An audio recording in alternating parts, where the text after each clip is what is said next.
ठाकुर दिग्विजय सिंह का पूरे गांव में गहरा प्रभाव और असाधारण सम्मान था। वह अपने क्षेत्र में एक प्रतिष्ठित व्यक्तित्व थे। ठाकुर दिग्विजय सिंह के परिवार में उनके छोटे भाई रणविजय सिंह, जो अब तक अविवाहित थे, और उनकी पत्नी मैना देवी और उनका एकमात्र पुत्र वीर प्रताप सिंह थे। ठाकुर दिग्विजय सिंह और रणविजय दोनों ही जीवन का भरपूर आनंद लेने वाले लोग थे और गांव के बाहर उनकी कई महिलाओं के साथ अवैध संबंध थे।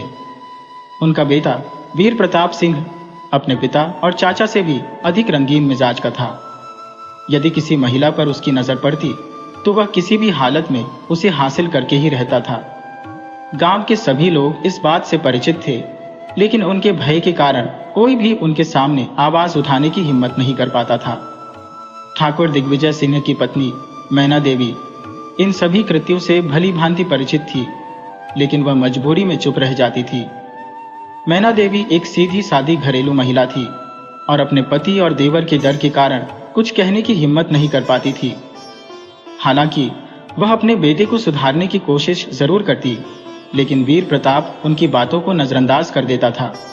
परिवार में सभी उसे प्यार से वीर कहकर बुलाते थे। वीर का सबसे अच्छा मित्र नरेश था, जो उनके पिता के मुनीम जगजीवन राम का बेटा था। नरेश और वीर एक साथ खेलते और पढ़ाई करते बड़े हुए थे। नरेश भी वीर की तरह मस्तमौला था और इसलिए दोनों में गहरी मित्रता थी।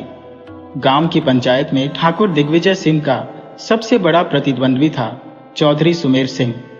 सुमेर सिंह भी दिग्विजय सिंह की तरह अपने क्षेत्र में प्रभावशाली थे।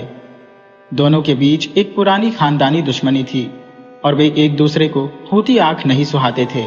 यह दुश्मनी पंचायत चुनाव के समय और भी भयंकर हो जाती थी, जहां दोनों एक दूसरे की जान लेने पर उतारू हो जाते थे। इस टकराव में गांव वाले अक्सर बलि का बकरा बन जाते थे, क्योंकि जिस पक्ष का सरपंच चुना जाता वह दूसरे पक्ष के लोगों को परेशान करने से नहीं चूकता था। यदि किसी पक्ष का सरपंच चुना जाता तो वह दूसरे पक्ष के लोगों पर हर संभव दबाव डालता था। एक बार वीर शहर से अपने गांव की ओर लौट रहा था, तभी रास्ते में एक लड़की ने हाथ के संकेत से उसकी गाड़ी रुकवाने की कोशिश की। जैसे ही वीर ने गाड़ी उसके पास रोकी, वह उसे देखता ही रह गया। वह लड़की ऐसी प्रतीत हो रही थी मानो स्वर्ग से कोई दिव्य अप्सरा धरती पर उतर आई हो। उसकी सुंदरता ने वीर को मंत्रमुग्ध कर दिया और वह एक क्षण के लिए अपनी सुध बुद्ध खो बैठा। तभी उस लड़की की मधुर आवाज ने वीर को उसकी सोच से बाहर निकाला। उसने कहा, क्या आप मुझे स्कूल के सामने छोड़ देंगे जो मैं वहीं रहती हूँ? कुछ काम से गांव से शहर आई थी और अब लौटने के लिए कोई साधन नहीं मिल रहा है। रात भी होने वाली है और मेरे पास वापस जाने का कोई और विकल्प नहीं है। क्या आप मेरी मदद कर सकते हैं? वीर ने तुरंत उत्तर दिया, हाँ हाँ बिल्कुल, आओ बैठो। और यह कहते हुए उसने उसे अपनी गाड़ी में बिठा लिया। पूरे रास्ते भर वीर उस लड़की की ओर देखता रहा। वह उसकी ओर आकर्षित हो चुका था और उससे बातचीत करने लगा। वीर ने पूछा, क्या तुम यहाँ अकेले रहती हो? लड़की ने उत्तर दिया, हाँ मैं यहाँ अकेले ही रहती हूँ। दरअसल मेरी नियुक्ति अभी कुछ ही दिन पहले यहाँ के सरकारी स्कूल में हुई है। मैं किराए के एक छोटे से कमरे में रहती हूँ और यहाँ किसी को जानती भी नहीं हूँ। वीर उसकी बातें सुनता रहा, उसकी बातों में खोया हुआ, जैसे उसकी दुनिया अब इसी लड़की के इर्द गिर्द घूम रही हो। तब वीर ने कहा, क्या आपको वहां कोई असुविधा तो नहीं है? लड़की ने मुस्कुराते हुए कहा, नहीं, सब ठीक है। वीर ने फिर कहा, अगर आपको किसी प्रकार की कठिनाई हो तो कृपया मुझे अवश्य बताना। यह सुनकर लड़की ने थोड़ी हैरानी से वीर की तरफ देखा। वीर ने खुद को संभालते हुए कहा, मेरा मतलब यह था कि आप यहाँ नई है और किसी को ठीक से जानती भी नहीं है, इसलिए मेरा कर्तव्य बनता है कि अगर मैं किसी भी तरह आपकी सहायता कर सकूं तो मुझे बेहद खुशी होगी। मैं गांव के सरपंच ठाकुर दिग्विजय सिंह का बेटा हूँ। लोग मुझे प्यार से वीर कहते हैं। वैसे आपका नाम क्या है? लड़की ने मुस्कुराते हुए उत्तर दिया, मेरा नाम रूप है, लेकिन सभी मुझे प्यार से रूपा बुलाते हैं। वीर ने हंसते हुए कहा, आपका नाम भी उतना ही सुंदर है जितनी आप खुद हैं। रूपा ने हल्की सी मुस्कान दी और कहा, रुको रुको, स्कूल आ गया, मुझे यही उतरना है। वीर ने तुरंत गाड़ी रोकी और रूपा को उतरने दिया। जब रूपा गाड़ी से उतरी तो वह मुस्कुराते हुए बोली, आपसे मिलकर बहुत खुशी हुई। अब तो हम इसी गांव में रहते हैं, मुलाकात होती रहेगी। वीर ने उत्तर दिया, मुझे भी आपसे मिलकर बेहद खुशी हुई। फिर मिलेंगे, अब चलता हूँ। ये कहते हुए वीर वहां से चला गया। रूपा से मुलाकात के बाद वीर पूरी तरह उसके सौंदर्य के नशे में डूब चुका था। अब हर वक्त, चाहे वह उठता, बैठता, सोता या जागता हो, उसके मन मस्तिष्क में केवल रूपा की ही तस्वीर घूम रही थी। रूपा हमेशा से सबकी निगाहों का केंद्र होती थी। उसकी मन स्थिति देखकर उसकी मां ने उससे पूछा, बेटा, तबीयत तो सही है ना? इस पर वीर ने धीरे से जवाब दिया, हाँ मां, अब मैं बिल्कुल ठीक हूं। लेकिन उसकी मां फिर भी चिंतित रही और बोली, तो फिर क्या बात है जो तुम आज इतने खोए खोए से लग रहे हो? यह सुनकर वीर ने धीरे से कहा, कुछ नहीं मां, बस थोड़ा सिर दर्द हो रहा था। उसकी मां ने तत्परता से कहा, आओ मैं दबा देती हूँ। मगर वीर ने जल्दी से कहा, नहीं मां, मैंने सिर दर्द की गोली ले ली है, थोड़ी देर में ठीक हो जाएगा। ये कहकर वो अपने कमरे में चला गया और सारी रात रूपा के बारे में ही सोचता रहा। वह सुबह होने का बेसब्री से इंतजार करने लगा। सुबह होते ही वह जल्दी जल्दी तैयार होकर स्कूल पहुंच गया। वहां रूपा को देखकर उसकी खुशी का ठिकाना नहीं रहा।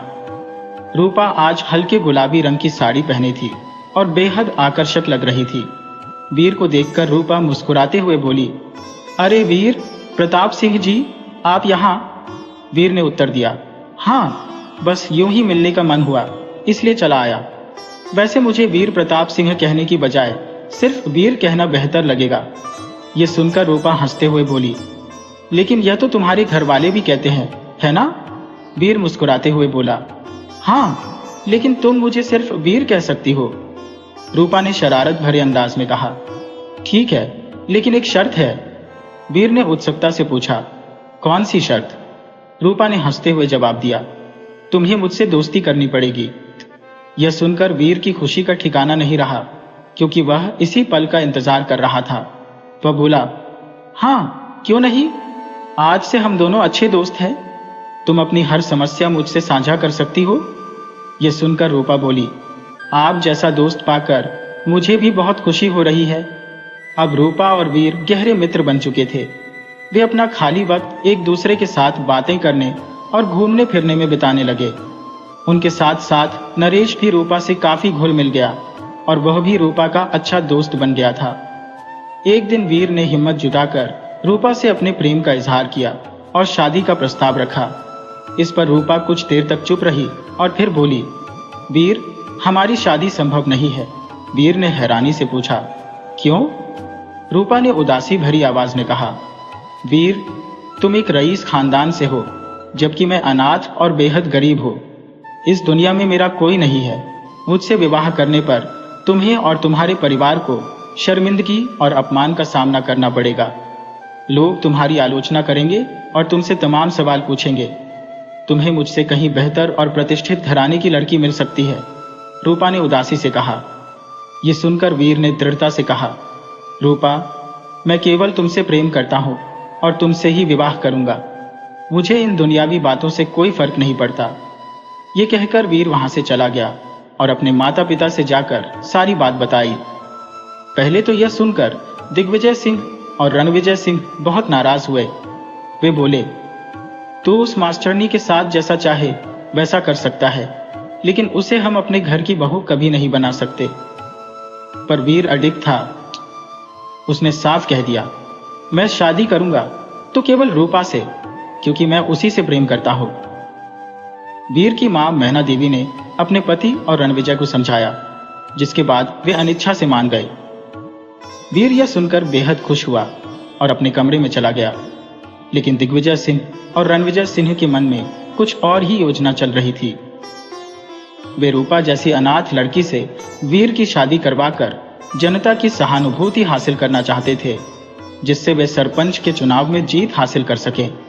उनकी योजना यह थी कि चुनाव से पहले वीर और रूपा की शादी करवा दी जाए, जिससे लोगों का ध्यान उनकी ओर जाए और वे वोट हासिल कर सके।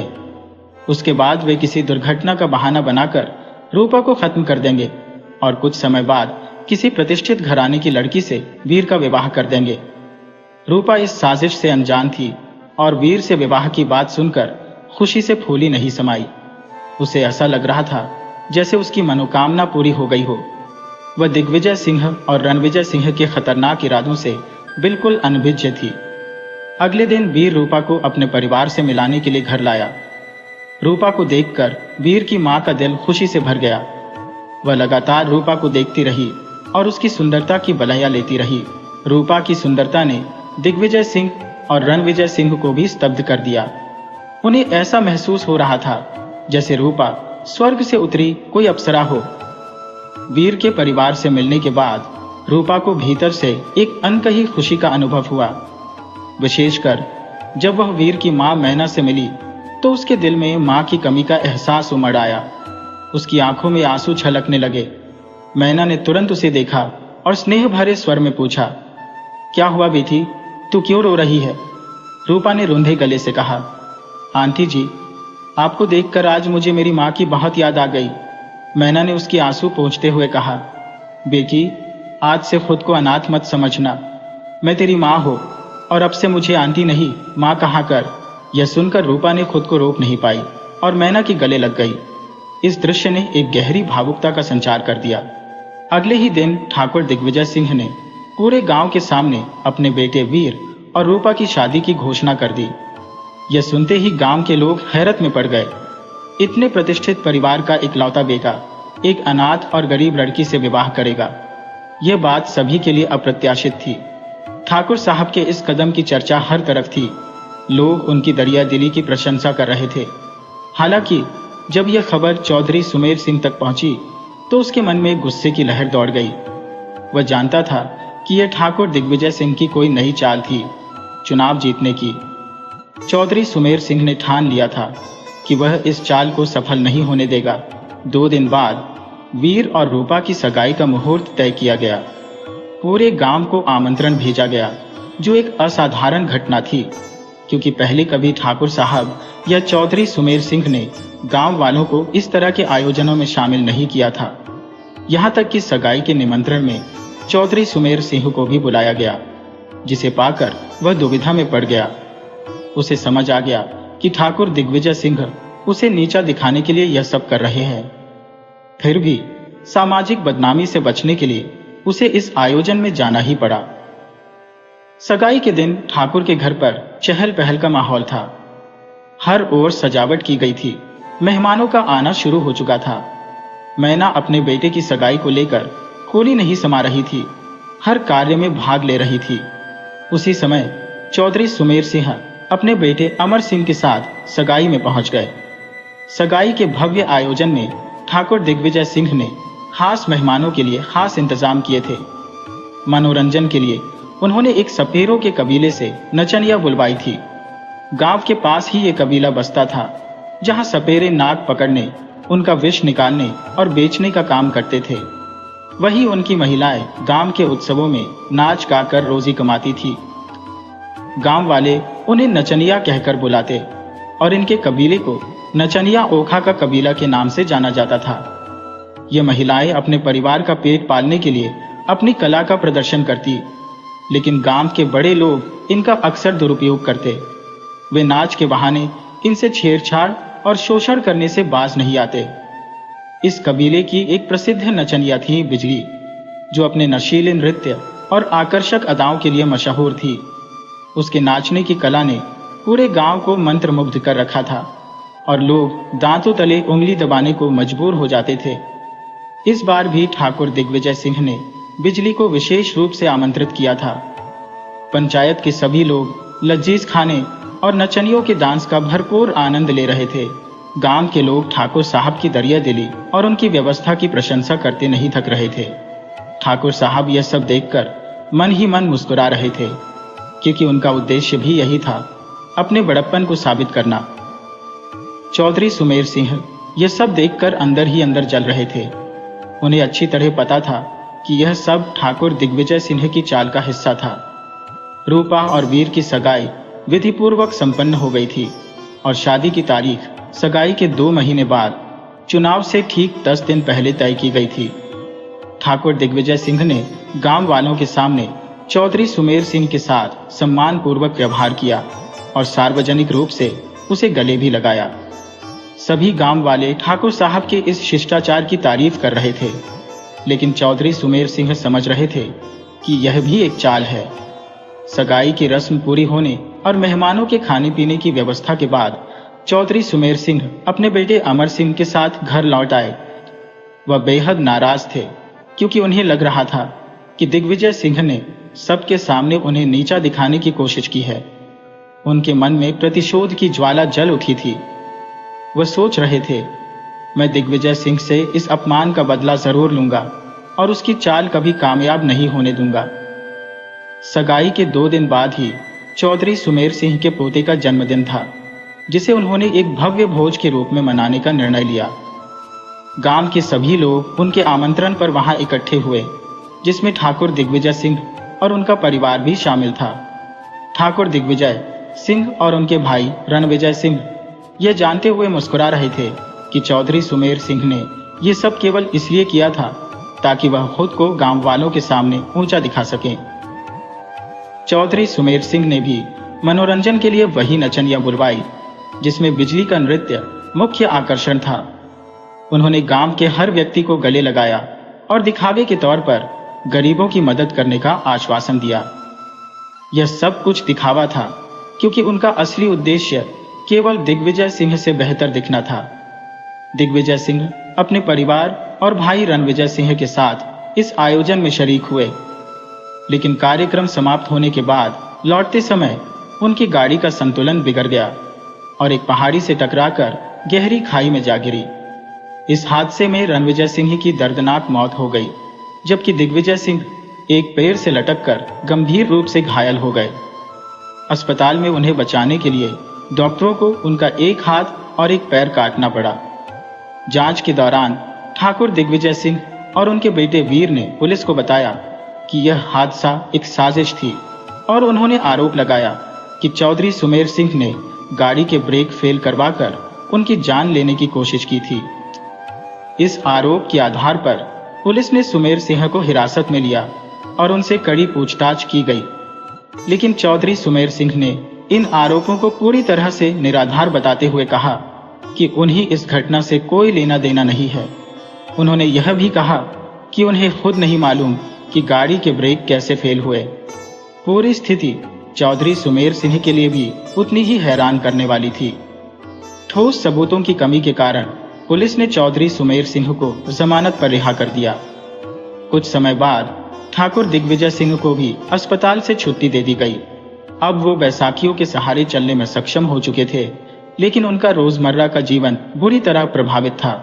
उनके दैनिक कार्य जैसे नहाना, धोना और खाना सब उनकी पत्नी द्वारा करवाए जाते थे, क्योंकि उनका जो एक सही सलामत हाथ बचा था वह भी उल्टा था, जिससे वह किसी भी काम को आसानी से नहीं कर पाते थे।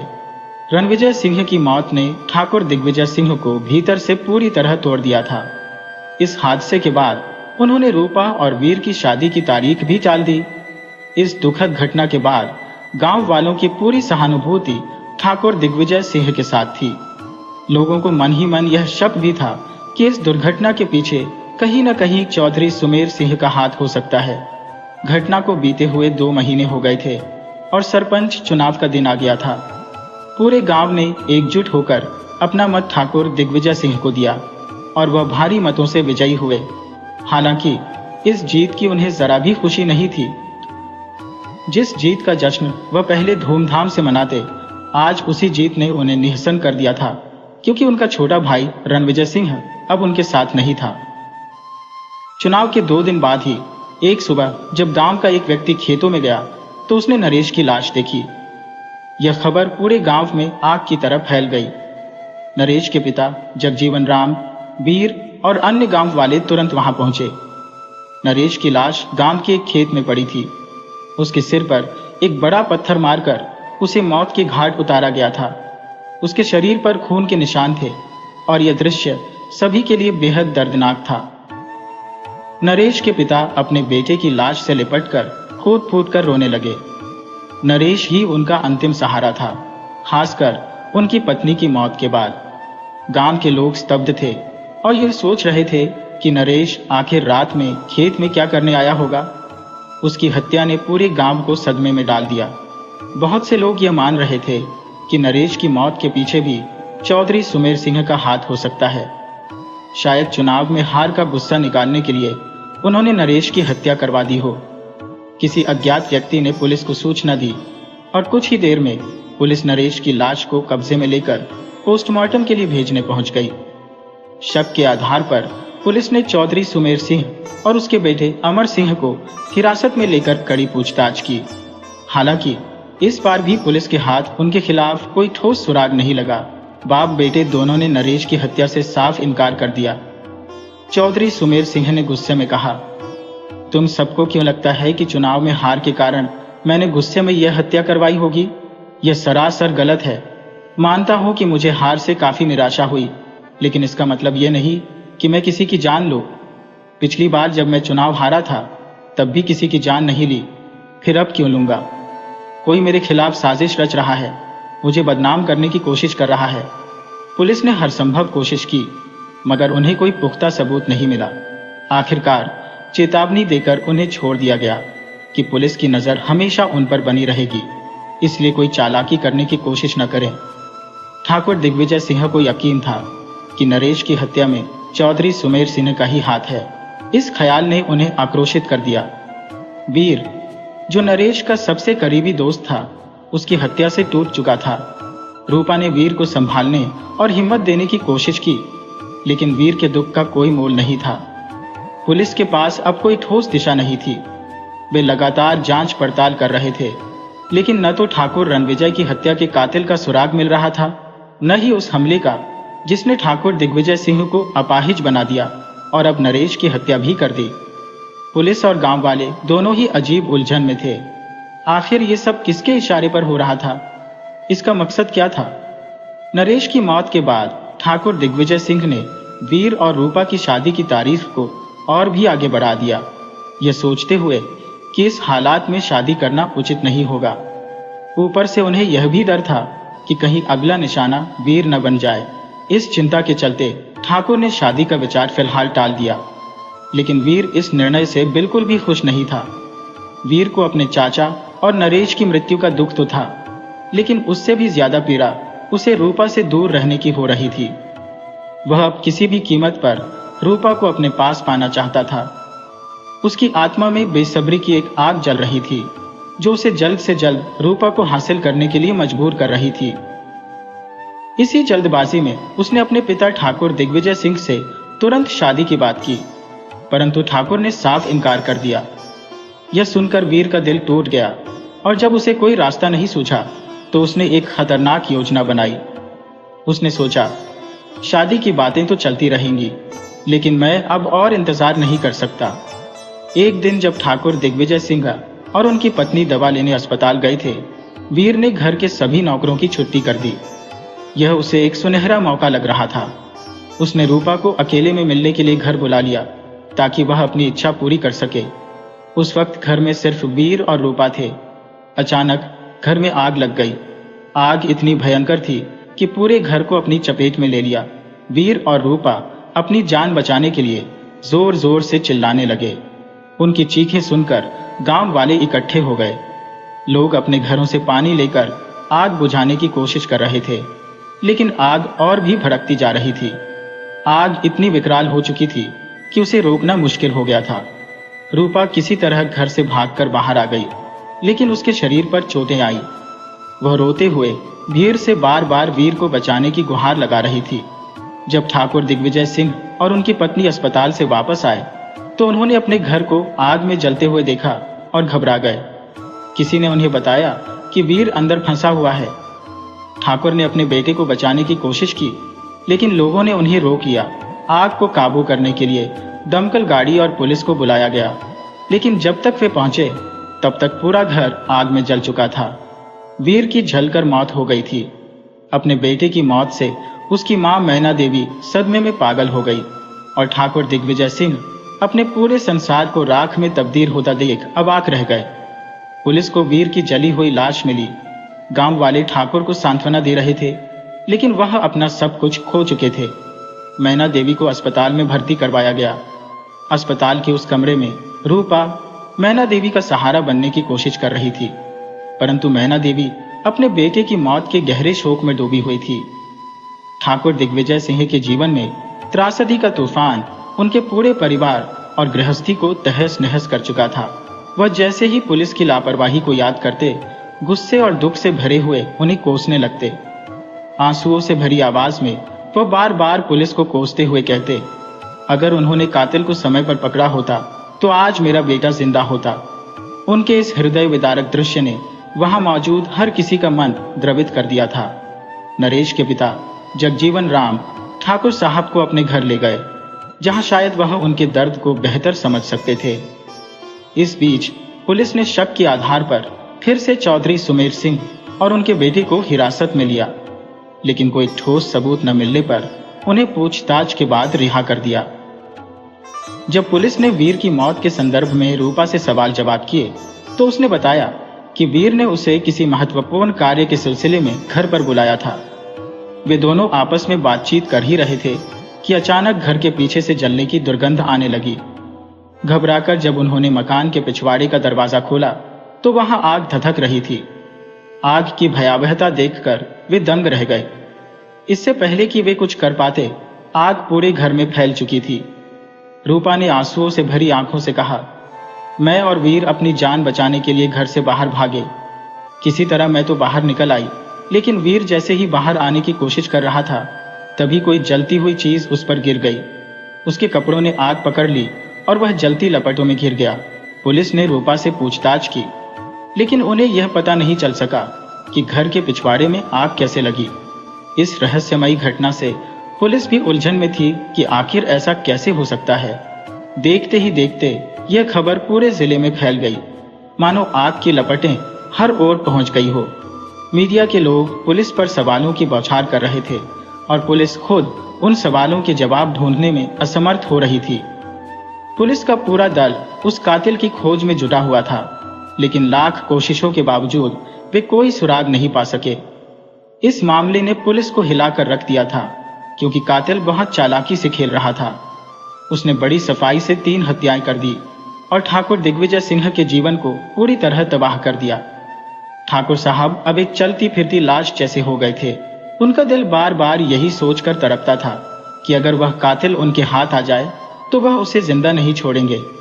उधर मैना देवी अपने बेटे की मौत के बाद गहरे सदमे में चली गई और कोमा में पहुंच गई। डॉक्टरों ने उन्हें बचाने की बहुत कोशिश की, लेकिन वे नाकाम रहे। मीडिया के बढ़ते दबाव और लोगों में पुलिस के प्रति आक्रोश को देखते हुए सरकार ने पुराने एएसपी को हटाकर नए एएसपी अशोक वर्मा को नियुक्त किया।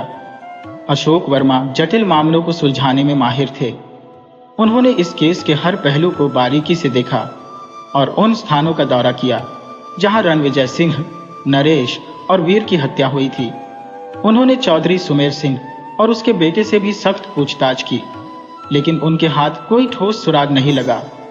लंबी जांच के बाद अशोक वर्मा के मन में एक विचार आया। उन्होंने अपने विचार को किसी के साथ साझा किए बिना इस मामले को खुद सुलझाने का निर्णय लिया। कड़ी छानबीन के बाद उन्हें एक महत्वपूर्ण सुराग हाथ लगा।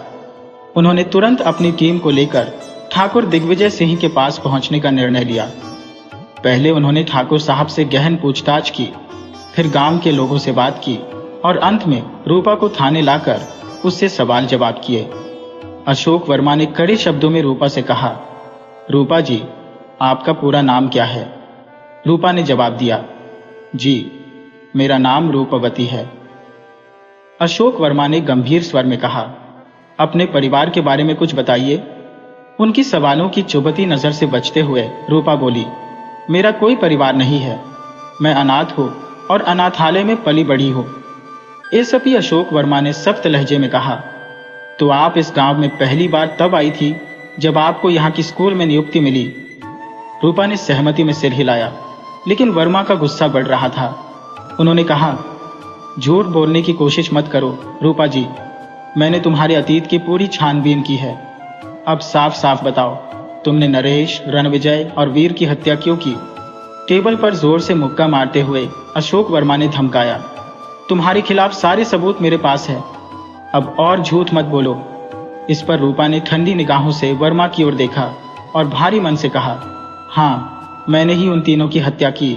ठाकुर दिग्विजय का बर्बाद घर भी मेरी ही देन है।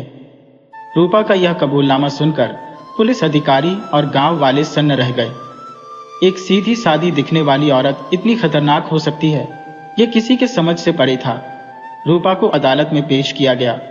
ठाकुर दिग्विजय सिंह, जो पहले से ही अपने बेटे की मौत से टूट चुके थे, रूपा के खिलाफ आग उगल रहे थे।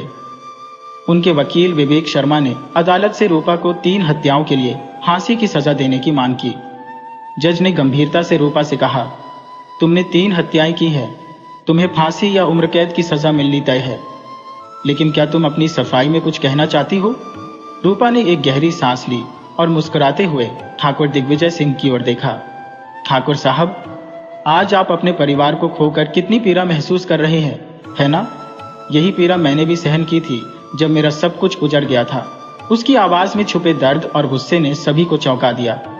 जज ने सख्ती से कहा, रूपा, जो कहना है वो साफ साफ कहो, पहेलियां मत बुझाओ। इस पर रूपा ने कहा, जज साहब, मैंने उन तीनों को मारकर अपने साथ न्याय किया है। वो मेरे जीवन को बर्बाद करने वाले थे और मैंने उनसे बदला लिया है। ठाकुर दिग्विजय सिंह क्रोधित होकर बोले, कौन सा बदला? हमने क्या बिगाड़ा था तुम्हारा? तब रूपा की आंखों में आंसू आ गए और उसने कहा, आपको रेवती याद है ठाकुर साहब? रेवती का नाम सुनते ही ठाकुर साहब भड़क उठे और बोले, रेवती? किस रेवती की बात कर रही हो? रूपा की आंखों में गुस्से की चमक थी। उसने कठोरता से कहा, इतनी जल्दी भूल गए ठाकुर साहब? हाँ, मैं उसी रेवती की बात कर रही हूं। ठाकुर के चेहरे पर अब थोड़ी उलझन थी। वो कुछ पल सोचते रहे, फिर बोले, तुम उस नाचने वाली रेवती की बात कर रही हो? रूपा ने कड़वाहट से उत्तर दिया, हाँ, मैं उसी की बात कर रही हूं। रूपा ने गहरी सांस लेते हुए जज की ओर देखा और कहा, जज साहब, हमारा परिवार एक समय में बहुत खुशहाल था। हम सपेरों की बस्ती में रहते थे। मेरे पिता रामू सांप पकड़ने का काम करते थे और मेरी माँ गांव के कार्यक्रमों में नाच गाना करती थी। हम भले गरीब थे लेकिन खुश थे। हमारे कबीले में बच्चों को पढ़ाने का चलन नहीं था, लेकिन मेरे पिता का सपना था कि हमें पढ़ा लिखा कर एक अच्छा इंसान बनाए। उस समय मेरी बड़ी बहन रेवती 14 साल की थी, मेरी उम्र 8 साल और हमारा छोटा भाई गोलू, जो सिर्फ 5 साल का था। एक दिन ठाकुर दिग्विजय सिंह के बेटे का जन्मदिन था और उन्होंने मेरी माँ और कबीले की औरतों को बुलाया नाच गाने के लिए। मेरी माँ और बाकी औरतें वहां गईं और कार्यक्रम में नाच गाना किया, लेकिन ठाकुर की निगाहें मेरी माँ की खूबसूरती पर गड़ी थी। उसकी नीयत खराब हो गई और उसने मेरी माँ के साथ गलत हरकत करने की कोशिश की। रूपा की आंखों में गुस्से और दर्द का समंदर था। उसने भारी स्वर में कहा, लेकिन मेरी माँ ने विरोध किया और अपमानित होकर वापस कबीले लौट आई। उन्होंने सारी घटना मेरे पिता को बताई और मेरे पिता को इस घटना से बहुत क्रोध आया। ठाकुर दिग्विजय सिंह ने अपनी हवेली वापस बुलाने के लिए कुछ आदमी भेजे, पर मेरी माँ ने उनके साथ जाने से साफ इनकार कर दिया। उनके इस इनकार से गुस्से में बौखलाए ठाकुर दिग्विजय अपने भाई रणविजय और कुछ गुंडों के साथ हमारे कबीले पर धावा बोल दिया। वहां पहुंचकर उन्होंने मेरी मां से जबरदस्ती करने की कोशिश की। जब मेरे पिता ने उनका विरोध किया तो उन लोगों ने उन्हें तब तक बेरहमी से डंडों से पीटा जब तक उनका दम न निकल गया। मेरे छोटे मासूम भाई गोलू ने जब देखा कि पिता को निर्दयता से मारा जा रहा है, वह बिलखते हुए उनके पास जाकर उनसे चिपक गया, लेकिन इन दरिंदों ने उसके मासूम होने की भी परवाह नहीं की। उन बेदर्दों ने उसे भी पीट पीट कर मौत के घाट उतार दिया। हम दोनों बहनें, मैं और मेरी बड़ी बहन रेवती, कोने में खड़ी होकर डर से थरथराती हुई यह पूरा भयावह दृश्य देख रही थी। ठाकुर दिग्विजय और उनके भाई ने इसके बाद मेरी मां के साथ जबरदस्ती की कोशिश की। अपनी इज्जत बचाने के लिए मां ने पास पड़ा एक चाकू उठाकर अपने पेट में घोंप लिया और वही आत्महत्या कर ली। कबीले के लोग सब कुछ चुपचाप देखते रहे, मगर डर के मारे कोई हमारी मदद के लिए आगे नहीं आया। ठाकुर दिग्विजय सिंह और उनके भाई की वहशियत ने मेरा हंसता खेलता परिवार मिट्टी में मिला दिया था। हम इतने डरे हुए थे कि पुलिस में शिकायत दर्ज कराने की हिम्मत भी नहीं कर सके। मेरी दादी ने मुझे एक गांव के शिक्षक की मदद से अनाथ आश्रम भेज दिया, जबकि मेरी बहन किसी तरह अपनी जिंदगी के दिनों को गुजार रही थी। लेकिन दुर्भाग्य ने पीछा नहीं छोड़ा। ठाकुर दिग्विजय के बेटे वीर और उसके दोस्त नरेश की नजर एक दिन मेरी बहन पर पड़ी और उनकी नीयत बिगड़ गई। उन्होंने मेरी बहन का अपहरण कर लिया। उसके साथ दरिंदगी करने के बाद उन दरिंदों ने उसकी गला दबाकर हत्या कर दी। जब उनसे भी मन नहीं भरा तो उन दुष्टों ने मिट्टी का तेल छिड़क कर उसे जला दिया। इस विभत्स घटना को सहन न कर पाने के कारण मेरी दादी भी सदमे में चल बसी। अब मेरी दुनिया में कोई नहीं बचा था। यह सब जानकर भी मैं उस गांव वापस नहीं जा पाई, परंतु मन में बदले की आग जलने लगी। मैंने कसम खाई थी कि जिस तरह ठाकुर दिग्विजय सिंह ने मेरे परिवार को बर्बाद किया है, वैसे ही मैं उनके परिवार को तबाह करूंगी। किस्मत का खेल ऐसा था कि मेरी नौकरी उसी गांव में लग गई। मेरा काम और भी आसान हो गया। जब मैं 9 साल की थी, उस समय इस गांव से अनाथ आश्रम गई थी, इसलिए इतने साल बाद कोई भी मुझे पहचान नहीं पाया। मैंने सबसे पहले उनके बेटे वीर को अपने मोहपाश में फंसाया। उस दिन जब चौधरी सुमेर के पोते के जन्मदिन से लौट रहे थे, मैंने पहले ही मौका देखकर उनकी गाड़ी का ब्रेक फेल कर दिया था। लेकिन किस्मत ने शायद ठाकुर दिग्विजय सिंह को बचा लिया। मुझे समझ नहीं आया ये कैसे हो गया।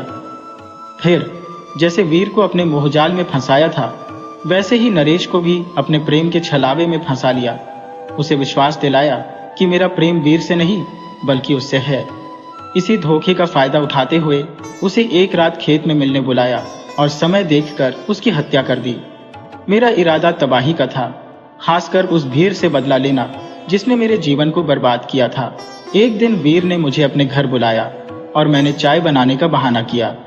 जैसे ही मैं रसोई में गई, मैंने गैस सिलेंडर के पाइप को खोल दिया, जिससे पूरे घर में आग फैल गई। मेरी योजना के मुताबिक मैं घर से सुरक्षित बाहर निकल आई, लेकिन वीर आग में फंसकर बाहर नहीं आ सका। उसकी वही मौत हो गई। मेरी प्रतिशोध की आग बुझ गई थी। मैंने ठाकुर दिग्विजय सिंह के परिवार को बर्बाद कर दिया, जैसे उन्होंने मेरे परिवार को तबाह किया था। रूपा की इस कथा को सुनकर वहां मौजूद सभी लोग स्तब्ध और दुखी थे। उन्हें समझ आ रहा था कि रूपा के साथ कितना बड़ा अन्याय हुआ था।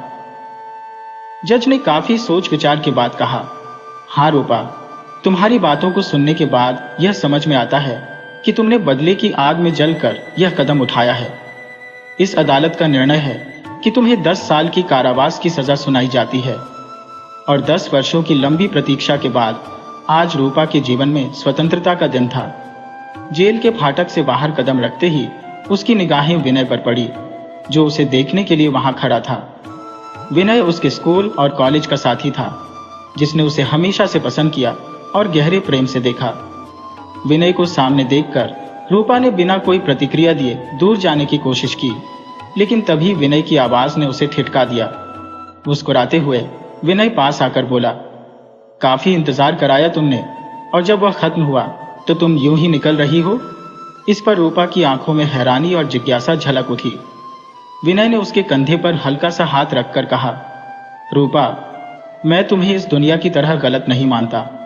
अगर मैं तुम्हारी जगह होता तो शायद मैं भी वही करता जो तुमने किया। इन 10 सालों से मैंने तुम्हारे लौटने का बेसब्री से इंतजार किया है। आज वो इंतजार खत्म हो गया है। रूपा, मैं पहले भी तुमसे उतना ही प्यार करता था जितना आज करता हूं। क्या अब तुम मेरा साथ दोगी?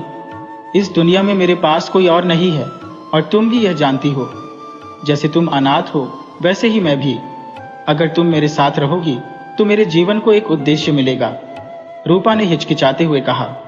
लेकिन विनय ने उसे बीच में ही रोकते हुए दृढ़ता से कहा, कोई लेकिन नहीं रूपा, मेरा सवाल सीधा है, क्या तुम मेरे साथ चलोगी जीवन भर के लिए? उसने अपने हाथ को उसकी ओर बढ़ाते हुए कहा, गुवाहाटी में मुझे एक बड़ी कंपनी में मैनेजर के रूप में नौकरी मिली है। हम वहां एक नई दुनिया बसाएंगे, यहां से बहुत दूर। क्या तुम मेरे साथ रहोगी? इस पर रूपा की आंखों में आंसू छलक आए। वह हल्की सी मुस्कुराई और बिना किसी और सवाल के उसने विनय के हाथ को थाम लिया। उसकी उंगलियों में मजबूती से अपनी उंगलियां फंसाकर वह उसे गले से लग गई। दोनों ने एक नई यात्रा शुरू की, एक नई दुनिया की तलाश में। कुछ समय बाद विनय और रूपा ने विवाह कर लिया। और 1 साल बाद उनके घर एक प्यारी सी बेटी का जन्म हुआ।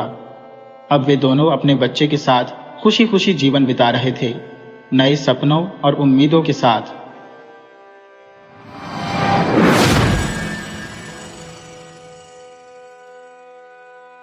एक छोटे से गांव में एक साधारण किसान परिवार बसा हुआ था। उनके बेटे का विवाह नजदीकी गांव में तय हुआ और वक्त के साथ बारात अपने गंतव्य की ओर प्रस्थान कर चुकी थी। अब दुल्हन को लेकर लौटने का समय आ गया था। ये भोर के लगभग 4 बजे का समय रहा होगा। दुल्हन को डोली में बिठाकर कहार चल पड़े थे और मन्नू भी उनके साथ था। गांव के आंगन में स्त्रियां अपनी नवेली बहू का बेसब्री से इंतजार कर रही थी और कुछ ही समय बाद उसकी विदाई भी हो जानी थी। दुल्हन के भाई भी साथ साथ दौड़ते हुए चल रहे थे, क्योंकि उसकी उम्र अभी 8-10 साल ही रही होगी। वह कहारों की चाल के साथ तालमेल बिठाने में असमर्थ था। लगभग 1 घंटे का समय बीत चुका था और अब उजाला फैलने लगा था। तभी गांव के बाहर पगडंडी से थोड़ी दूर एक कुआं दिखाई दिया, जिसके पास एक विशाल छायादार वृक्ष भी खड़ा था। कहारों को यह स्थान आराम करने के लिए उचित जान पड़ा। उन्होंने डोली वहीं रख दी और दुल्हन के छोटे भाई से कहा, तुम यहीं ठहरो, हम लोग कुछ समय में लौटते हैं। चारों कहार दूर खेतों में नित्य क्रिया हेतु चले गए। तभी दुल्हन ने अपने भाई से कहा, तुम भी जाओ बाबू, अपनी चिंता मत करो, मैं बिल्कुल ठीक हूं। उसकी बात नकारने का साहस भाई में नहीं था, सो वह भी चला गया। कुछ समय बाद सभी लौट आए। हाथ मुंह धोने और नाश्ता करने के बाद कहारों ने डोली को फिर से उठाया और मंजिल की ओर बढ़ चले। हालांकि अब डोली का भार उन्हें कुछ असामान्य महसूस होने लगा। वे सोचने लगे कि शायद दुल्हन को नींद आ गई है। जब वे अपने गांव पहुंचे तो महिलाओं ने थाली सजाकर नववधू को उतारने की तैयारी शुरू कर दी। छोटी छोटी लड़कियां उत्सुकता से दुल्हन का चेहरा देखने की कोशिश कर रही थी, मानो कोई अनमोल खजाना उनके सामने आने वाला हो। आखिरकार विधि पूर्वक दुल्हन को डोली से उतारा गया और उसे बैठा दिया गया। गांव की औरतों ने मंगल गीत गाना शुरू किया और सारा दिन खुशियों से सराबोर रहा। मेहमान और गांव वाले सब मिलकर इस पावन अवसर का आनंद ले रहे थे। धीरे धीरे शाम ढलने लगी और स्त्रियां अपने अपने घर लौटने लगी।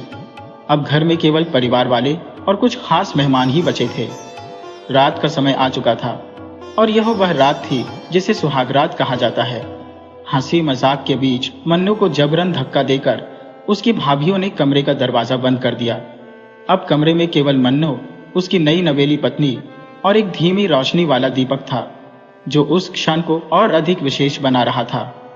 दुल्हन ने संकोचवश अपना चेहरा घूंघट में छुपा लिया था और वह घुटनों में सिर दी बैठी थी। मन्नू भी संकोच से भरा था, समझ नहीं पा रहा था कि बात कहां से शुरू करे। आखिरकार उसने साहस बटोरते हुए धीरे से कहा, मेरा नाम मन्नू है, तुम्हारा नाम क्या है? दुल्हन पहले से उसका नाम जानती थी, फिर भी कपकपाती आवाज में बोली, माँ, मेरा नाम गौरी है। मन्नू हंसते हुए बोला, अरे इतना जोर क्यों लगा रही हो, मैं जानता हूं तुम्हारा नाम गौरी है। इस तरह दोनों के बीच बातचीत शुरू हुई और मन्नू गौरी को देखकर अत्यंत प्रसन्न था। उसे एक सुंदर और समझदार पत्नी मिली थी। समय बीतने लगा और गौरी धीरे धीरे घर के सारे कार्यों की जिम्मेदारी संभालने लगी। समय अपनी गति से बहता गया। घर के कामकाज, चाहे खाना बनाना हो या कपड़े धोना, हर काम बड़ी सहजता से चलता रहा। धीरे धीरे जीवन में खुशियों ने अपनी जगह बनाई और मन्नू को 2 संतान सुख की प्राप्ति हो गई। अब मन्नू और गौरी के घर में 2 प्यारे बच्चे भी थे। शादी को लगभग 16-17 साल बीत चुके थे। मन्नू अब उम्र के 35वें साल से भी आगे निकल चुका था। खेतों और घर के काम की थकान उसके शरीर पर साफ छलकने लगी थी, लेकिन गौरी आज भी उसी जोश और उत्साह से घर के काम में लगी रहती थी, जैसे कि कुछ बदला ही न हो। कभी कभी मन्नू उसे टोकते हुए कहता, तुम इतनी ऊर्जा से सब काम कैसे निपटा लेती हो, कभी आराम भी कर लिया करो। इस पर गौरी हंसते हुए जवाब देती, जब बहू आएगी तो सारे काम उसे सौंपकर आराम ही तो करना है, और फिर अपने काम में जुट जाती। एक दिन मन्नू और उसके घर में काम करने वाले नौकर, जो मन्नू के पिता के समय से ही उनके साथ काम कर रहा था, खेत पर काम करने के लिए निकल गए। दोपहर होते होते मन्नू ने कहा, काका, आप घर जाइए और खाना ले आइए, तब तक मैं हल चलाता हूँ। पहले आप खाना खा लीजिए, फिर मैं जाऊंगा। काफी कहने के बाद काका घर की ओर चल दिए। मन्नू के घर में ही काका का खाना पीना और रहने की व्यवस्था थी। घर पहुंचकर काका ने गौरी से कहा, बहू रानी खाना लाओ, जल्दी खाकर लौटना है। मन्नू बाबू हल चला रहे हैं। उस वक्त गौरी चक्की चला रही थी। वह उठी, काका को खाना दिया और फिर चक्की चलाने में जुट गई। काका पास ही बैठकर भोजन करने लगे। तभी गौरी को ध्यान आया कि वह काका को दही देना भूल गई। उसने बैठे बैठे अपना हाथ बढ़ाया, जो उसके माथे से काफी दूर था, और उस शिकार तक पहुंच गई जिस पर दही रखी हुई थी। उसने दही उतारकर काका की थाली में रख दी। काका की नजर अचानक उस पर पड़ी और वह दृश्य देखकर उनके होश उड़ गए। उनकी थाली वहीं छूट गई और वह वहां से भाग खड़े हुए। वह हांफते हांफते गिरते पड़ते मन्नू के पास पहुंचे। उनकी स्थिति देख मन्नू तुरंत हल छोड़कर दौड़ा और काका के पास पहुंचा। उसने घबराकर पूछा, काका क्या हुआ? आप इतने घबराए हुए क्यों हैं? काका की जुबान से शब्द नहीं निकल रहे थे। मन्नू ने उन्हें पानी पिलाया और थोड़ा शांत होने पर फिर से पूछा, काका आखिर बात क्या है? आप इतने बेचैन क्यों हैं? काका ने कांपती हुई आवाज में कहा, मन्नू बेटा, वो तुम्हारी बहू है ना, वो औरत नहीं है। मन्नू ने चौंकते हुए कहा, काका आप क्या कह रहे हैं? ये कैसी बात कर रहे हैं? साफ साफ बताइए। काका अब भी भय से कांप रहे थे, लेकिन उनके शब्द मन्नू के कानों में गूंज रहे थे। जैसे तैसे साहस बटोरते हुए काका बोले, बेटा, बहू रानी चक्की चला रही थी और बैठे बैठे ही उसने बिना उठे दही की हड्डियां उतार ली। वो औरत नहीं है, जरूर कोई आत्मा है। काका की बातें सुनकर मन्नू का दिमाग जैसे ठहर सा गया। एक क्षण के लिए ऐसा महसूस हुआ जैसे उसकी दुनिया ही उलट गई हो। फिर भी उसने अपने भीतर एक संयम बनाए रखा।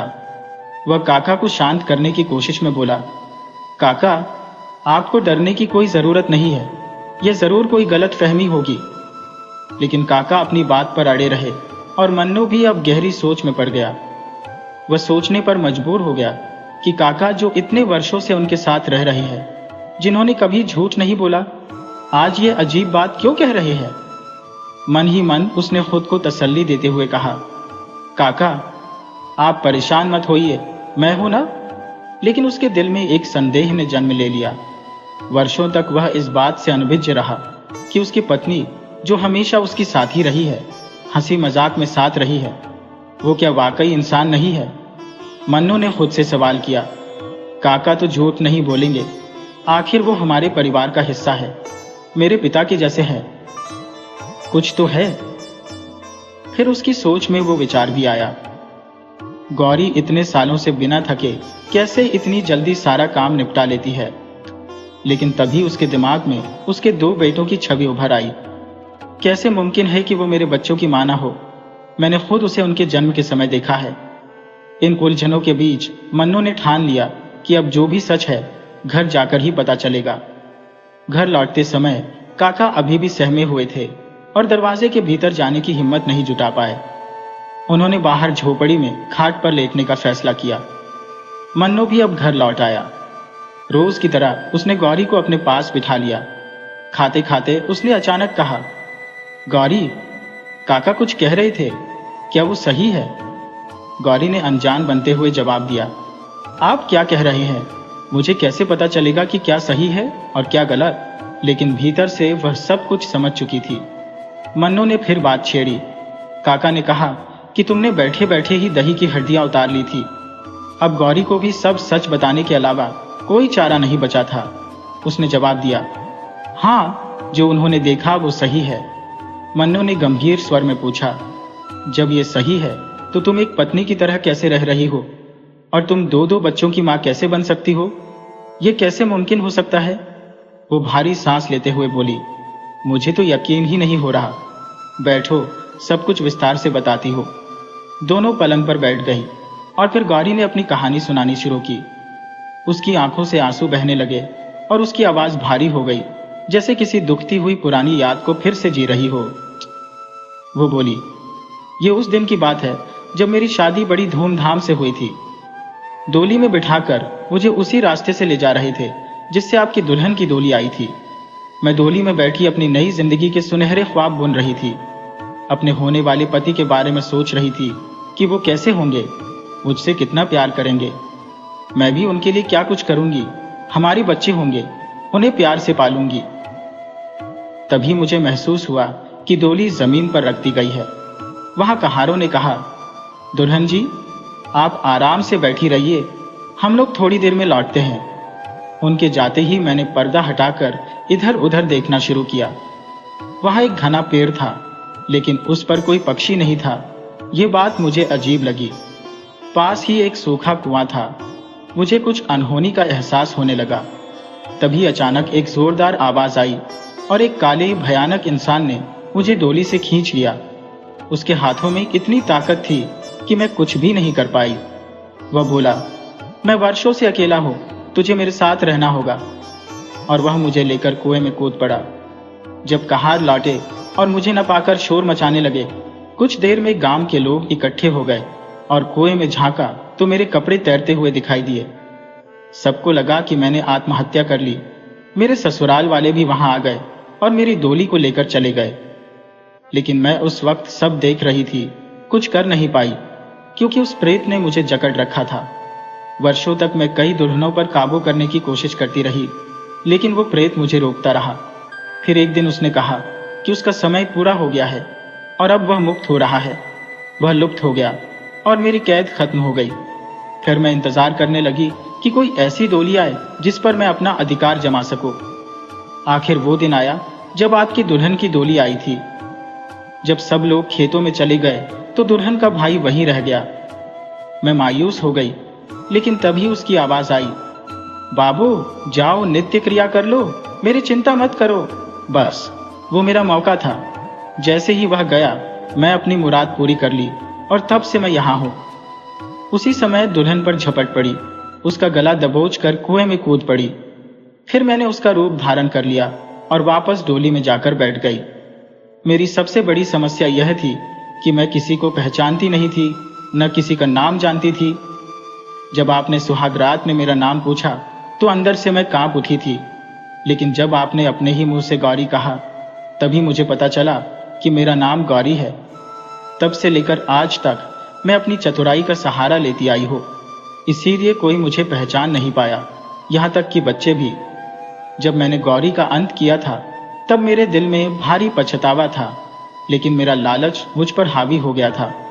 उसी लालच ने मुझे मजबूर किया और मैंने सपने बुनने शुरू कर दिए थे इस जीवन के हर दिन। उसी दिन से मैं भगवान से प्रार्थना करती रही हो कि मेरा भी एक घर संसार हो। मैं चाहती थी कि किसी को मेरी वजह से कोई हानि न हो, सब कुछ ठीक से चलता रहे, मुझे भी बच्चे हो, मेरे पति और परिवार वालों को मेरी वजह से कोई दुख न पहुंचे और मेरा राज कभी न खुले।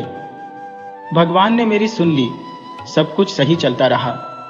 लेकिन उस दिन मेरी बुद्धि ने काम करना बंद कर दिया था। मेरा ध्यान भटक गया था। इक्का पास में ही बैठे हुए थे। मेरी मस्ती में मेरी सोचने समझने की शक्ति मानो खो गई थी। मैंने देखा भी नहीं कि इक्का खाना खा रही है। खैर, जो हुआ सो हुआ। अब मुझे कोई पछतावा नहीं है। आपने मेरे हर सपने को पूरा किया। मैं आपके ऋण तले दबी रहूंगी जन्म जन्मांतर तक। अब मैं हाथ जोड़कर विनती करती हूँ कि मुझे यहाँ से जाने की अनुमति दे, क्योंकि अब मेरा राज्य खुल चुका है और मैं इस घर में नहीं टिक सकती। कृपया मुझे माफ कर दीजिए। मैं गौरी को वापस नहीं ला सकती, लेकिन मैंने आपके प्रति वही स्नेह दिखाने की पूरी कोशिश की जो गौरी ने किया होगा। मैं नहीं जानती वह आपको कितना चाहती थी। तब वह अनोखी आत्मा फूट फूट कर रोने लगी। अब मन्नू की बारी आई। उसकी लालसा जानकर मेरा मन भर आया। उसे गले लगाते हुए मन्नू बोला, पगली, अब तक मैं तुझे ही गौरी समझता रहा और आज भी समझता हूँ। तू ही मेरी गौरी है। लेकिन भूतनी बोली, यह सब तो ठीक है, पर मैं एक आत्मा हूँ। अब मैं इस घर में नहीं रह सकती, मुझे जाना होगा। तमन्नाओं ने कहा, अगर तुम इस तरह अचानक चली जाओगी तो मैं समाज को क्या सफाई दूंगा, कैसे सबको समझाऊंगा? मेरे ससुराल वाले तो मुझ पर यह इल्जाम लगा देंगे कि मैंने अपनी पत्नी की हत्या कर उसे कहीं छिपा दिया। इस पर भूतनी ने शांत स्वर में कहा, एक उपाय है, तुम इसे किसी से मत कहना। मैं साधारण मनुष्य की तरह ही मृत्यु का वरण करूंगी। तुम विधिपूर्वक सभी कर्मकांड कर देना ताकि गौरी की आत्मा भी मुक्त हो सके।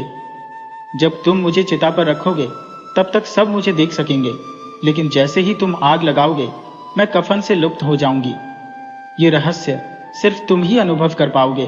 और हाँ, मैं एक और वचन देती हूँ, अब तुम्हें और तुम्हारे परिवार को कोई भी कष्ट नहीं होगा। जब भी मेरी याद आए मुझे पुकार लेना, मैं तुरंत तुम्हारे पास आ जाऊंगी। और एक दिन ऐसा ही हुआ। भूतनी यानी गौरी अब इस संसार में नहीं रही। घर में विलाप और शोक का वातावरण छा गया। ससुराल वाले भी आ पहुंचे और गौरी के पार्थिव शरीर को श्मशान ले जाया गया। सबको बेहद दुख था कि मन्नू की इतनी संस्कारी और सुशील बहू अब इस दुनिया को छोड़कर जा चुकी है। पूरे मोहल्ले में उसकी जैसी बहू कोई नहीं थी। उसका सम्मान और उसकी सेवा की चर्चाएं होने लगी। लोग उसकी अच्छाइयों को याद कर भावुक हो रहे थे। मन्नू अंदर से पूरी तरह बिखर चुका था। वह अपनी गौरी को इस तरह विदा नहीं करना चाहता था, लेकिन वह जानता था कि वह आत्मा है और उसकी कोई मर्जी नहीं चल सकती। जैसे ही मन्नू ने चिता को आग देने के लिए कदम बढ़ाया, वहां केवल कफन रह गया था। ये दृश्य सिर्फ मन्नू की आंखों ने देखा। बाकी सब लोग अनजान थे और शांति से अपने अपने घर लौट गए। आज भी मन्नू गौरी की यादों को भुला नहीं पाया है। जब भी उसकी याद आती है, वह आत्मा के रूप में उसे सांत्वना देने जरूर आती है। दोस्तों, यह कहानी काल्पनिक है और केवल मनोरंजन के उद्देश्य से सुनाई गई है। इसका किसी वास्तविक व्यक्ति या घटना से कोई संबंध नहीं है।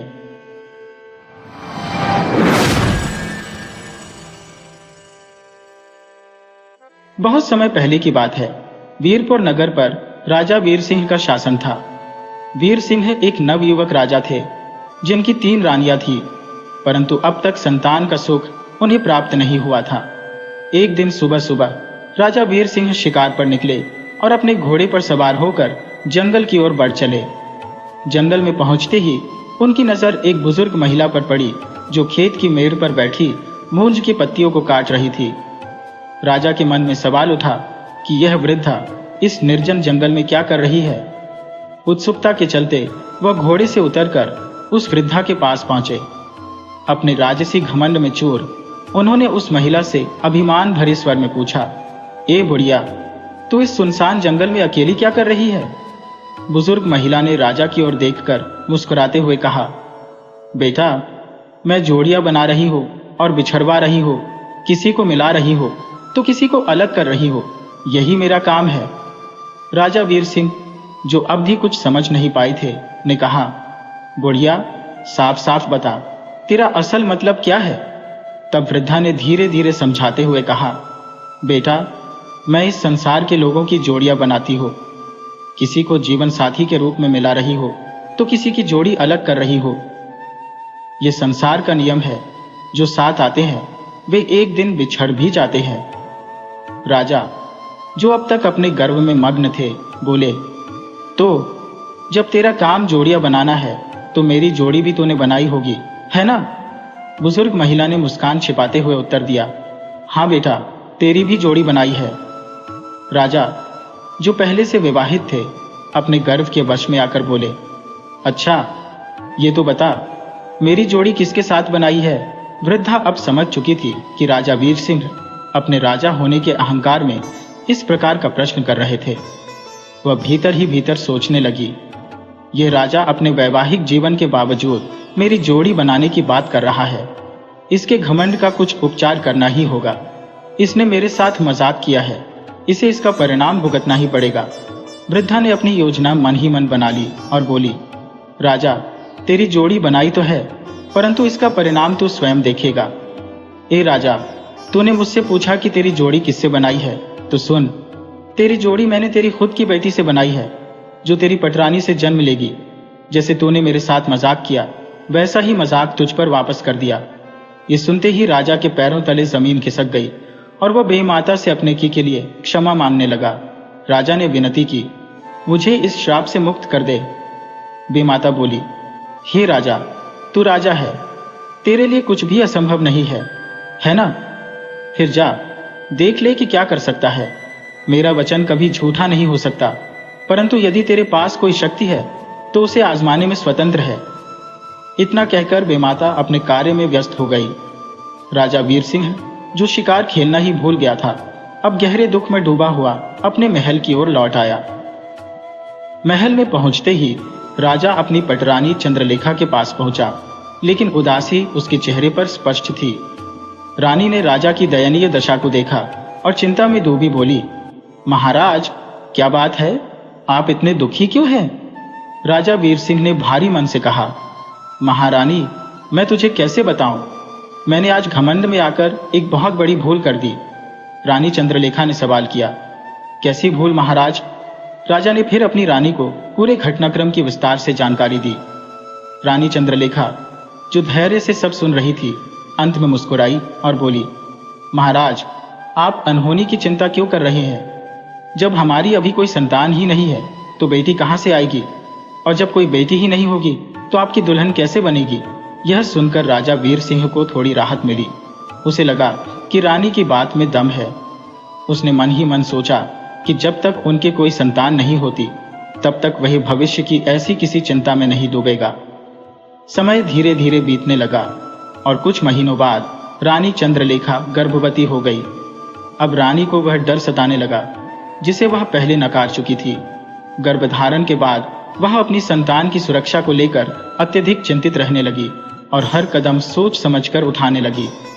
धीरे धीरे रानी के प्रसव का समय निकट आ गया और उसने अपनी सबसे भरोसेमंद बांदी को 24 घंटे उसकी देखरेख के लिए नियुक्त कर दिया। जब प्रसव का क्षण आया तो रात्रि के लगभग 12 बजे रानी चंद्रलेखा ने एक अति सुंदर कन्या को जन्म दिया। जैसे ही उस कन्या का जन्म हुआ, रानी के मन में एक भय घर कर गया। उसे अपने पति राजा वीर सिंह के कहे वचनों का स्मरण हो आया, जिससे उसे डरावनी आशंका ने घेर लिया। रानी ने अपनी बांदी को तुरंत आदेश दिया, इस कन्या को यहां से ले जाओ और कहीं दूर जंगल में इसके प्राण हर लो, इससे पहले कि यह मेरे पति के लिए अपशकुन बन जाए। इस अभागी को समाप्त कर दो। बांदी ने आदेश सुनते ही कन्या को उठाया और एक फावड़ा लेकर महल से बाहर निकल पड़ी। जंगल की ओर जाते हुए वह गांव के पास स्थित एक पुराने गोबर के ढेर के पास पहुंची। बांदी ने सोचा कि अगर जंगल में जाते हुए किसी ने देख लिया तो हंगामा खड़ा हो जाएगा। इस सोच के साथ उसने गोबर के ढेर में ही गड्ढा खोदने का निश्चय किया। बांदी ने फावड़े से मिट्टी को खुरचते हुए गड्ढा खोदना शुरू किया, जिसमें वह मासूम कन्या समा सके। उसने गड्ढे में कन्या को दफन कर दिया और महल लौट आई। महल में वापस पहुंचने पर बांदी ने रानी को बताया कि कन्या अब समाप्त हो गई है। रानी ने यह सुनकर राहत की सांस ली और सोचा कि कन्या अब जीवित नहीं बचेगी। लेकिन विधि का विधान कुछ और ही था। गोबर सूखा होने के कारण उसमें हवा का प्रवाह बना रहा, जिससे कन्या जीवित बची रही और सांस लेती रही। सुबह जब गोबर का मालिक, जिसे किसान ने खाद के रूप में उपयोग के लिए ठेका दिया था, वह गोबर के ढेर को हटाने के लिए कुम्हार दंपति रामू और उसकी पत्नी को बुलाया। रामू और उसकी पत्नी, जो संतानहीनता के कारण बेहद दुखी थे, गोबर के ढेर में काम करने लगे।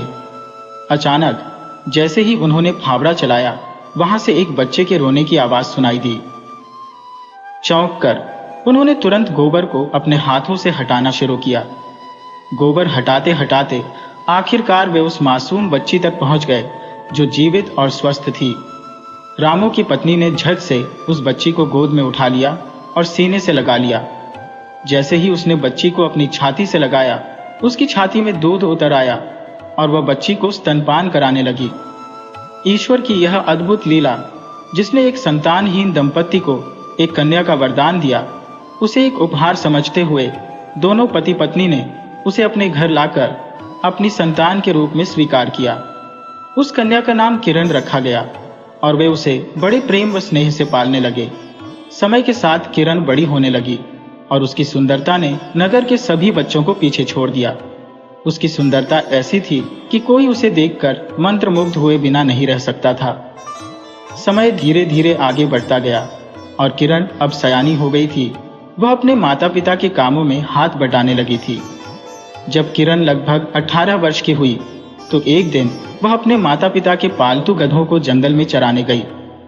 वही राजा वीर सिंह, जो खेल समाप्त कर अपने महल की ओर लौट रहे थे, ने जंगल में किरण को गधों के साथ देखा। किरण की अनुपम सुंदरता ने राजा को मोहित कर लिया। उसकी छवि किसी अप्सरा से कम नहीं थी। महल पहुंचते ही राजा वीर सिंह ने अपनी महारानी चंद्रलेखा से किरण के बारे में बात की और कहा, महारानी, हमें पता लगवाओ कि वह लड़की कौन है, कहाँ रहती है और किसकी बेटी है। उसने हमारा दिल चुरा लिया है और हम उस लड़की से विवाह करना चाहते हैं, राजा वीर सिंह ने दृढ़ता से कहा। प्राचीन समय में राजा महाराजा अक्सर कई विवाह कर लिया करते थे और उनकी अन्य रानियों को इससे कोई आपत्ति नहीं होती थी। इतना सुनते ही रानी चंद्रलेखा बोली, ठीक है महाराज, आपकी इच्छा के अनुसार हम शीघ्र ही इस बारे में पता लगा लेंगे। अगली सुबह महारानी ने अपने गुप्तचरों को किरण के बारे में जानकारी जुटाने के लिए भेजा। कुछ समय पश्चात गुप्तचरों ने वापस आकर राजा को किरण के बारे में पूरी जानकारी दी। इस पर राजा ने कहा, ठीक है महारानी, अब हमारा रिश्ता प्रस्तावित किया जाए। कुम्हार और उसकी पत्नी के पास यह संदेश भेज दो। महारानी ने उत्तर दिया, महाराज, यह कार्य अब गुप्तचरों का नहीं है, यह सार्वजनिक रूप से न्याय और सम्मान का विषय है, इसलिए यह प्रस्ताव ब्राह्मण और नाई के द्वारा ही भेजा जाना चाहिए। अगली सुबह राजा वीर सिंह ने अपने दरबार में ब्राह्मण को बुलाया और कुम्हार के परिवार के लिए विवाह प्रस्ताव भेज दिया। जब कुम्हार और उसकी पत्नी ने यह सुना तो वे अवाक रह गए। उन्हें विश्वास ही नहीं हुआ कि राजा वीर सिंह उनकी बेटी किरण के लिए रिश्ता भेज रहे हैं। नाई और ब्राह्मण ने उन्हें समझाया, महोदय, इसमें कोई असमानता की बात नहीं है। महाराज को आपकी बेटी पसंद आ गई है और यह प्रस्ताव महाराज की ओर से सौभाग्य का प्रतीक है। आपकी बेटी का भाग्य अब बदलने जा रहा है। वह अब जानवरों के पीछे नहीं भागेगी, बल्कि राजमहल की रानी बनकर राज्य करेगी। कुम्हार और उसकी पत्नी अपनी बेटी के उज्जवल भविष्य को देखते हुए इस रिश्ते को स्वीकार कर लेते हैं। इसके बाद शादी की तैयारियां धूमधाम से शुरू हो जाती है और कुछ ही समय बाद राजा वीर सिंह और किरण का विवाह संपन्न हो जाता है। विवाह के बाद राजा वीर सिंह किरण को अपने महल में दुल्हन के रूप में लेकर आते हैं। महारानी चंद्रलेखा उनकी भव्य अगवानी करती है और नव विवाहित जोड़े के स्वागत की तैयारियां करती है। उसी समय महल के निकट बंधे हुए एक बकरा और बकरी आपस में वार्तालाप कर रहे थे, जिसे महारानी चंद्रलेखा चुपचाप सुन रही थी। बकरा बकरी से बोला, बकरी, क्या तुमने देखा? कैसा अद्वितीय अनर्थ होने जा रहा है? बकरी ने उत्तर दिया, कैसा अनर्थ? बकरा गंभीर होकर बोला, ऐसा अनर्थ जो पहले कभी नहीं हुआ। एक पिता अपनी ही बेटी को दुल्हन बनाकर लाया है। इस पर बकरी ने कहा, यदि आप सच बोल रहे हैं तो मुझे पूरी कथा विस्तार से सुनाइए। फिर बकरा पूरी कहानी सुनाने लगा, जिसे रानी चंद्रलेखा चुपचाप सुन रही थी। बकरी ने पूरी दास्तान सुनने के बाद भगवान से प्रार्थना की, हे भगवान, अगर हम इस अनर्थ को देख और सुनकर भी जीवित है तो हम आपसे प्रार्थना करते हैं कि हमारी बोलने और सोचने की शक्ति वापस ले लो, ताकि हम कोई अपराध न सोच सके, न बोल सके और हमें इस जीवन को जीने में सहजता हो। उस समय से बकरे और बकरी की वाणी मौन हो गई और वे सदा के लिए मौन रहने लगे।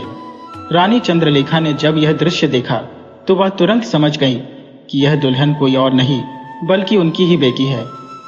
रानी ने अत्यधिक व्यथा में धरती माता से प्रार्थना की, हे धरती माँ, मैं इस संसार में क्यों जीवित हूँ? इस विशाल पाप का बोझ मैं कैसे सहन करूंगी? मुझे अपनी गोद में समा लो। यह कहते ही धरती माँ ने अपना सीना फाड़ दिया और रानी उसमें समा गई। महल के अन्य लोग इस दृश्य को देखकर राजा के पास दौड़े और उन्हें सूचना दी। राजा यह सुनते ही तेजी से उस स्थान पर पहुंचे और देखा कि उनकी रानी धरती में समा रही है। राजा ने व्याकुल होकर कहा, रानी, यह क्या कर रही हो? मुझे छोड़कर कहाँ जा रही हो?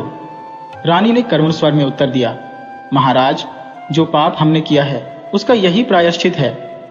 राजा ने चकित होकर कहा, कौन सा पाप और कैसा प्रायश्चित? रानी ने पूरी कथा राजा को सुनाई। सारी कहानी सुनते ही राजा स्तब्ध रह गए। उन्होंने कहा, महारानी, यह पाप सिर्फ तुम्हारा नहीं है, इसमें मैं भी बराबर का भागीदार हूं। यदि तुम धरती माँ की गोद में जा रही हो तो मैं भी तुम्हारे साथ चलूंगा और इस पाप का प्रायश्चित करूंगा। राजा ने अपने मंत्री से एक पत्र मंगवाया और उस पर अपनी पूरी कहानी लिखी। साथ ही लिखा कि उनके बाद राज्य को उनकी पुत्री किरण संभालेगी। यह पत्र मंत्री को देकर राजा वीर सिंह और रानी चंद्रलेखा दोनों धरती माँ की गोद में समा गए।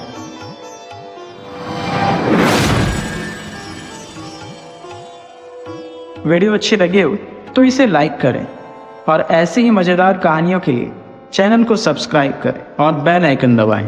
ज़्यादा से ज़्यादा अपने दोस्तों को शेयर करें। धन्यवाद।